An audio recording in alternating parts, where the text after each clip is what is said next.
Pessoal, seja bem-vindo a mais um episódio do podcast Catalisadores. Que alegria estar com você mais uma vez aqui nesse espaço para a gente discutir sobre missão, igreja, cultura e tantas outras coisas boas. Principalmente agora dentro dessa série A Igreja na Narrativa Bíblica, a gente tem descoberto tantas coisas fantásticas. Olha, eu tenho recebido aí contato de tanta gente, tem sido muito bom mesmo a gente dialogar, conversar sobre esses assuntos. Na semana passada, aí, basicamente, a gente estava envolvido para entender sobre como Jesus chega e restaura esse chamado missional de Israel, agora com o Israel escatológico. E antes de partir para a gente entender um pouco mais sobre essa igreja no Novo Testamento, eu gostaria de dar uma parte que é fundamento para a gente entender essa igreja no Novo Testamento, dentro dessa realidade da vivência de Jesus, principalmente nos momentos finais da vida dele aqui nesse mundo. Eu quero falar um pouco sobre a morte e a ressurreição de Jesus e como, a partir disso, a identidade missional da igreja se torna muito mais evidente. É muito bacana quando a gente olha esse evento de importância cósmica e comunitária que é a cruz. O tema do Evangelho é a salvação cósmica. Esse é o tema do Evangelho, é o tema principal. Todos os poderes estão envolvidos aqui, nesse evento.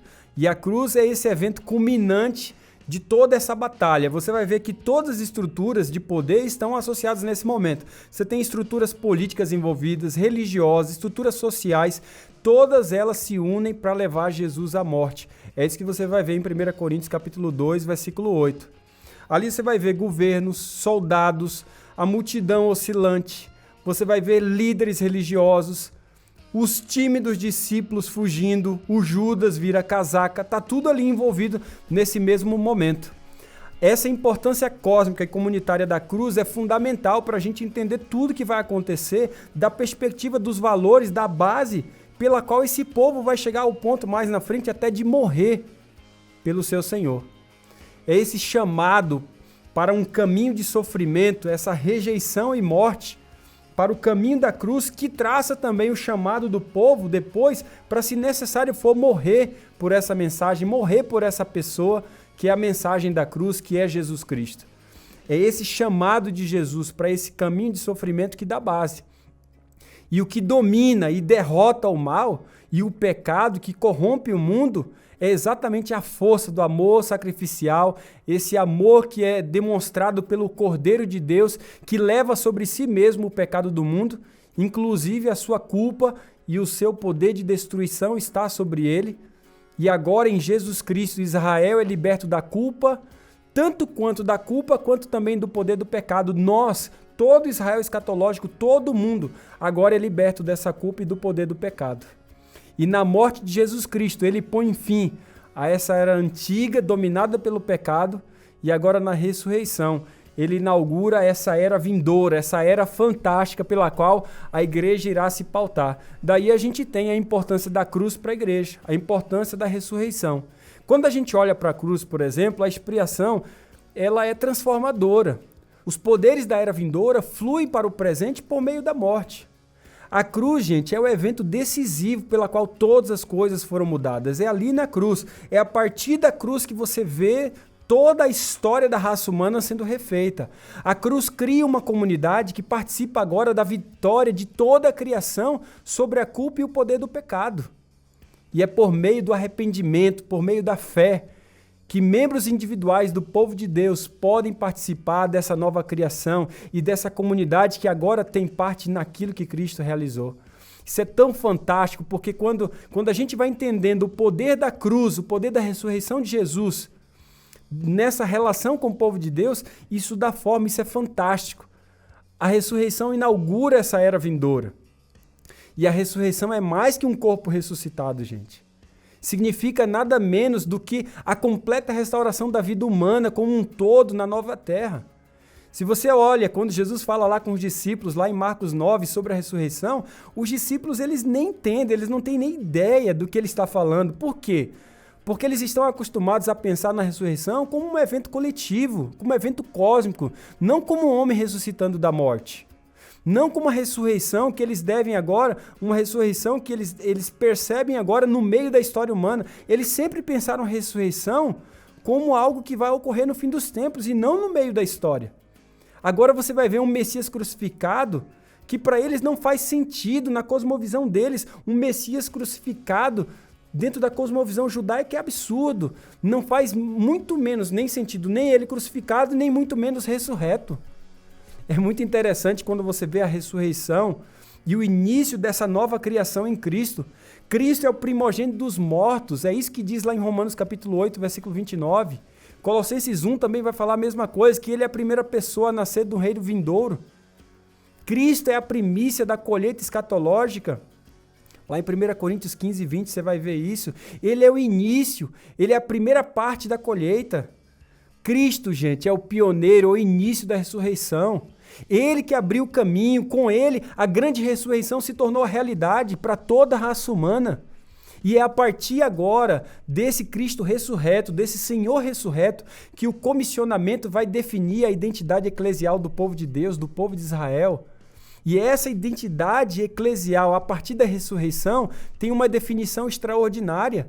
Por quê? Porque todos os evangelhos, gente, todos, não é um ou dois, não, todos terminam com Jesus ressurreto, comissionando a sua comunidade de discípulos a levar as boas novas a todas as nações. Você vai ver isso em Mateus 28, você vai ver isso em Marcos 16, Lucas 24, 44 a 49, você vai ver isso em João 20, 19 a 23, e você vai ver isso no início, em Atos 1, 8.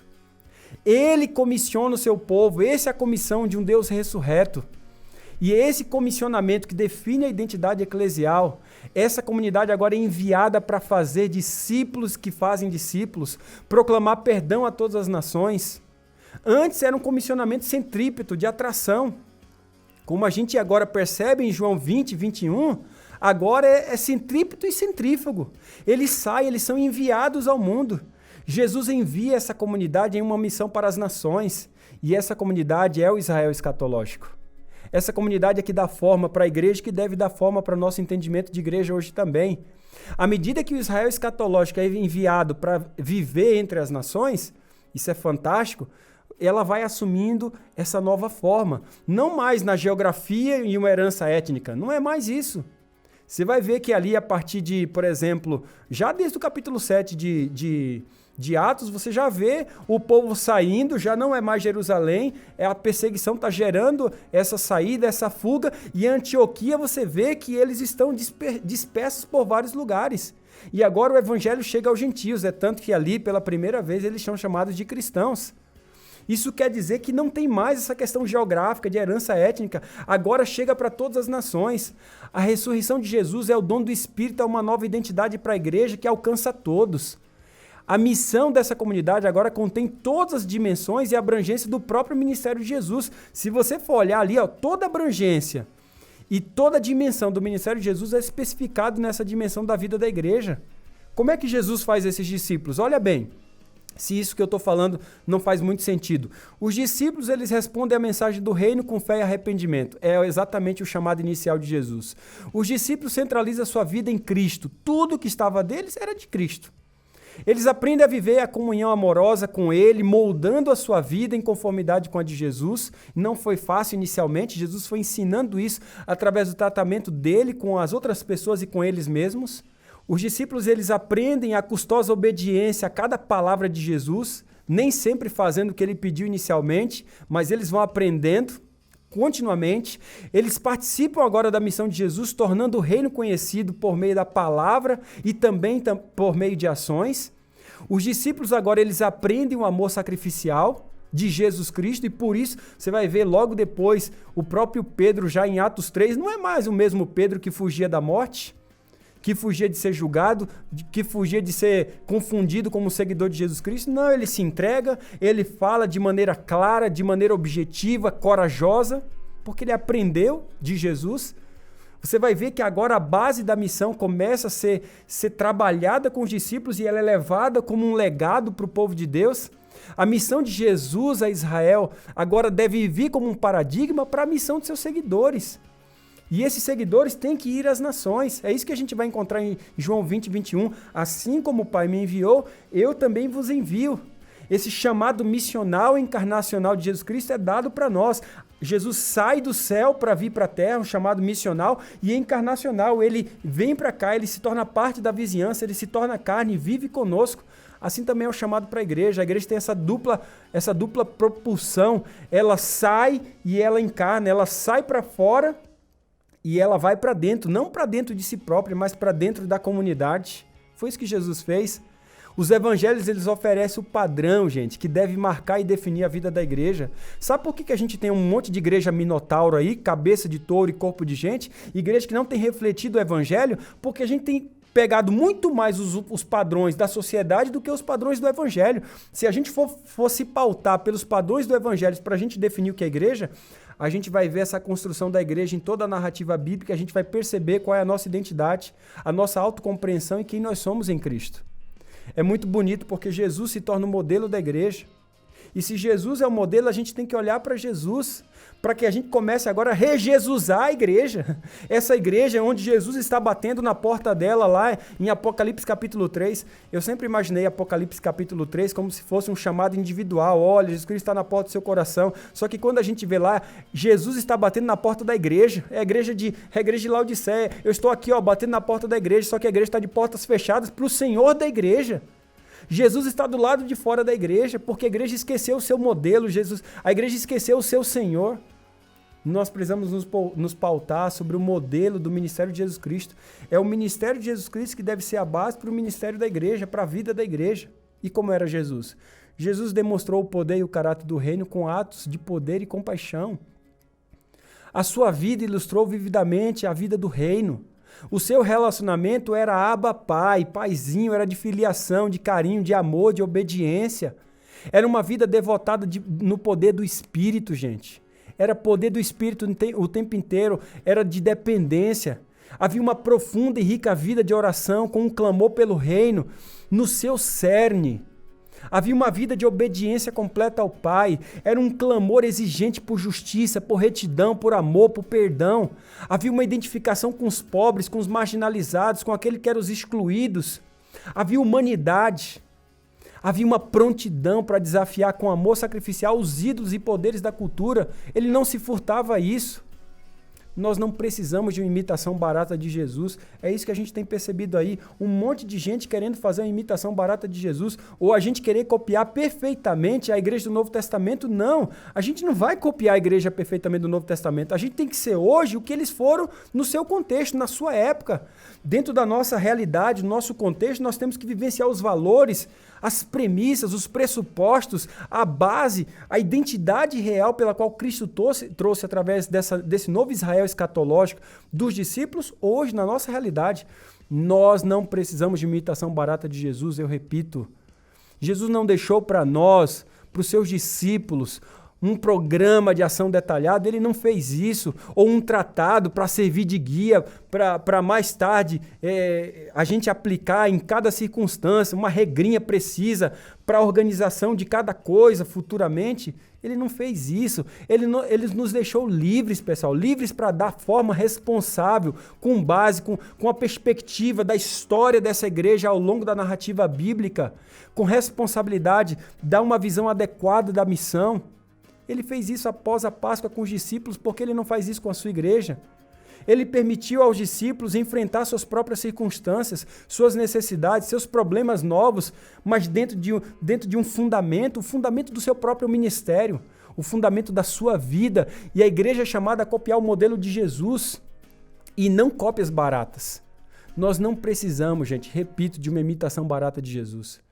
Ele não estabeleceu exigências étnicas, abstratas ou um sistema completamente desenvolvido de organização, tudo certinho, como devia ser, pá, assim, assado.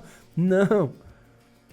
Ele não fez isso. Ele deu sinais e exemplos de uma prática alternativa que deveria moldar a vida em comunidade como uma postura crítica aos ídolos culturais. A Bíblia deve ser o nosso guia, pessoal. A Bíblia, e a Bíblia somente. E através da história de Jesus, da narrativa de Cristo, é que nós precisamos nos moldar da narrativa, da história do povo de Deus no Evangelho. Nós precisamos nos pautar para se entender como uma continuação desse Israel escatológico. Jesus não estabeleceu um modelo rígido de ação. Ele pediu para a gente ser E ele pede na sua história para a gente ser mais flexível com os métodos, mas ser rígido com os valores, ser fiel a um discipulado autêntico, ser mais leve com os programas, com os eventos, com muitos dos nossos procedimentos que não tenham assim diz o Senhor, mas que faz parte sim de nosso processo de organização contextual, do nosso momento, da nossa realidade. Antes, gente, ele inspirou os discípulos a prolongar a lógica de sua própria ação, de uma maneira criativa, de um meio onde as circunstâncias históricas novas e diferentes colocasse essa comunidade em plena consonância com aquilo que ele proclamou, com o evangelho que ele trouxe em palavras e ação. E agora a igreja é chamada para isso, a vivenciar esse ministério em palavras e ação com o modelo de Jesus Cristo. Portanto, o apelo desse episódio é: vamos rejesusar a igreja. Vamos trazer Jesus de novo para o centro, vamos trazer Jesus como modelo da igreja. Se ele se misturava com as pessoas mais marginalizadas, por que a igreja não faz isso? Se ele tinha uma agenda com oração de busca e orava pelo reino vindouro, por que essa não pode ser a agenda de oração da igreja? Se ele tinha um compromisso nítido em passar tempo para discipular discípulos que fizessem outros discípulos, porque essa não deve ser a nossa agenda. Se ele tinha uma agenda completa de comer com as pessoas para se conectar com as pessoas, porque essa não deve ser a nossa agenda. Se ele tinha uma agenda de abençoar o tempo inteiro, porque a nossa igreja não é chamada a ser uma igreja abençoadora na comunidade. Se ele tinha uma agenda de ouvir as pessoas, de conhecer as suas histórias, porque a igreja não é chamada agora para ser uma igreja que ouve, muito mais também de só uma igreja que fala. Porque a igreja ouve para ter oportunidade para falar, e à medida que ela ouve, se levanta perguntas, ela pode expressar a respeito da esperança que há nela. Por que essa igreja não reflete na palavra? Uma igreja muito mais bíblica, onde não somente os nossos púlpitos, mas o nosso dia a dia seja pautado pela palavra. Eu acredito que esse episódio é um chamado para a gente rejesusar a igreja. E é isso que a gente vai ver agora. É isso que a gente vai ver agora na narrativa do Novo Testamento. Essa igreja do Novo Testamento é uma igreja que se pauta como um Israel escatológico diante de uma mensagem que Jesus está voltando. Isso confere à igreja urgência, mas também de uma igreja que vive dentro da lógica de um reino inaugurado. E por isso eles são uma comunidade que atrai, que contrasta. Esse episódio é só uma palhinha de preparação para o próximo, porque a nossa série continua. E se está fazendo sentido para você, compartilha, porque nós estamos aqui para vivenciar uma igreja muito mais bíblica do que muitas igrejas que têm sido mais parte do padrão dominante da sociedade do que uma igreja que segue o modelo de Jesus. E o episódio é exatamente para isso. Vamos rejesusar a igreja no fundamento do evangelho. Um grande abraço para você e a gente se encontra no próximo episódio.